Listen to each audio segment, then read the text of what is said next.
Attend అయినారా? Continuation ఎక్కడ ఎవరుమా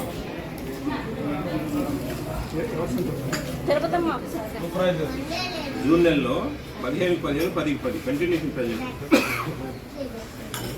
మరి నీకు నీ మనసాక్షి తెలియాలి, పైన దేవుని తెలియాలి, నీ సూపర్వైజర్ తెలియాలి.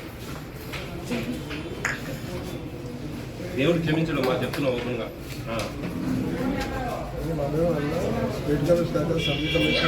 చూడండి, మీ ఇష్టం, ఇదే రాజ్యం, ఇష్టం అనమాట. ఇదే రాజ్యం, మీ ఇష్టం. మా జూన్ నెల హాలిడేస్ లేవు, మే నెలలో టేక్ హోమ్. మరీ అమాయకులు చెప్పినట్టు చెప్పకండి. ఏప్రిల్ నెల లేదు కదా, మరి చెప్పు. ఏప్రిల్ నెల లేదు కదా, చెప్పు. దీనికి చెప్తావు కదా, ఏప్రిల్ నెల చెప్పు. ఏం చెప్తావు? మేమేదో అడుగుతా ఉంటే నోరు మూసుకొని ఉండండి. మీరు చేసే తప్పు తెలియదని అనుకోవద్దు. మార్చి నెల చూడండి, చూడండి. ఎవరిమే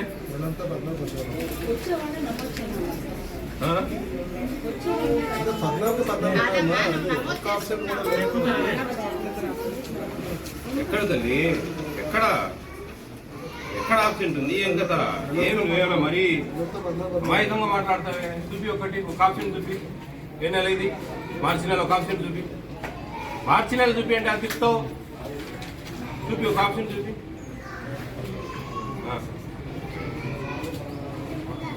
ఏం లేదమ్మా, పని చేసేటప్పుడు ఇంతవరకు ఆలోచించుకోండి. లేదమ్మా పిడి గారు ఇంకా కరెక్ట్ కాదు. ఈ నెల చూస్తాం అనుకుంటారా? మొత్తం లాస్ట్ అకాడమిక్ ఇయర్ కూడా చూస్తాం. మీ ఇష్టం వచ్చినట్టు చేస్తే ఎట్లా చెప్పండి? పూర్తి కాదు నేను అడిగేది. నిన్న అగ్నిముఖిలో స్టార్ట్ చేయలేదు. నిన్న ఆ గుడ్డి అన్ను వేయనా?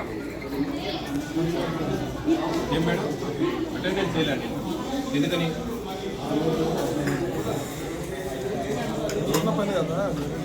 చిన్న పని. అందుకే 11 అటెండెన్స్ లేదు. పిడి గారు టోటల్ ICDS కొంచెం అస్తవ్యస్తంగా ఉంది. ఓపెన్గా చెప్తున్నారు. చెప్పిన ఇన్స్ట్రక్షన్స్ ఒక సిస్టమ్ ఏం లేకుండా ఇష్టం వచ్చినట్టు చేస్తా ఉన్నారు. మీరు ఎవరికి మరి మామూలు ఇస్తా ఉన్నారు, ఏమో మాకేం అర్థం కావడంలే. ఏం అవసరమే ఉంది? మన నిజాయితీ ఉంది ఎవరికి, డోంట్ కేర్ ఎనిబడి. ఎవరికి ఏ ఆఫీసర్కి భయపడాల్సిన అవసరం లేదు. మన నిజాయితీ మనలో పర్ఫెక్ట్నెస్ ఉంటే అది లేనప్పుడు ఇంతేనండి. చూడండి, రెగ్యులారిటీ, అటెండెన్స్ వెయ్యరు, ఫుల్ అటెండెన్స్. మార్చి నెల, మే నెల అంటే హోమ్ నెల, అది ఓకే. మార్చి నెల ఏమండి? ఏమ్మా తల్లి, ఈ సూపర్వైజర్ ఎవరు?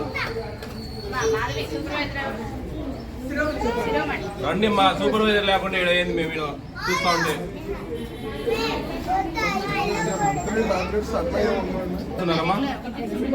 మార్చి నెలలో 14 మంది ఉంటే 14 మంది అటెండెన్స్ మార్చి మంది మొత్తం.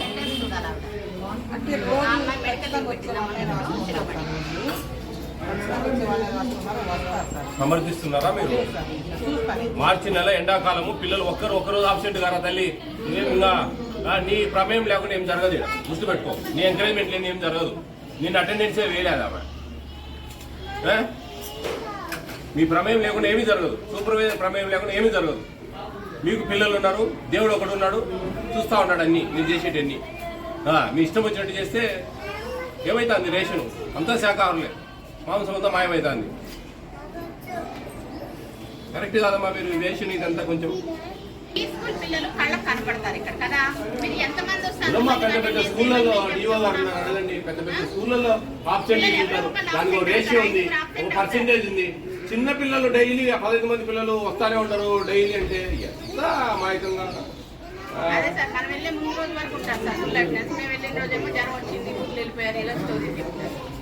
గోరీలు కాదు మేడం, అందుకే రెడ్డింగ్ తో వేయండి. మీరు ఆఫ్టర్ ఎగ్ అటెండెన్స్ తీసుకోండి ఖచ్చితంగా. తర్వాత వచ్చినా కానీ వాళ్ళు వేస్ట్ ఇవ్వకండి, అవసరం లేదు. మీకు చెప్పండి క్లియర్గా, మీరు 9:30 లోపల వస్తే రండి, లేకపోతే రావద్దని చెప్పండి. పిల్లలు మీ ఆయాలను కూడా వీళ్ళు రావద్దని చెప్పండి. మీరు ఎగ్ అయిపోతానే మీరు అటెండెన్స్ తీసుకోండి. నిన్న అటెండెన్స్ ఈ రోజు వరకు తీసుకోండి. ఇంకా ఏం ఎగ్ తింటే అక్కడ ఏం తీసుకుంటారు? ఎప్పుడో మీ బుద్ధి పుట్టినప్పుడు అవసరం అందుకే నేను చెప్పేది సూపర్వైజర్ ఇన్వాల్వ్మెంట్ లేని ఏమీ జరగదు.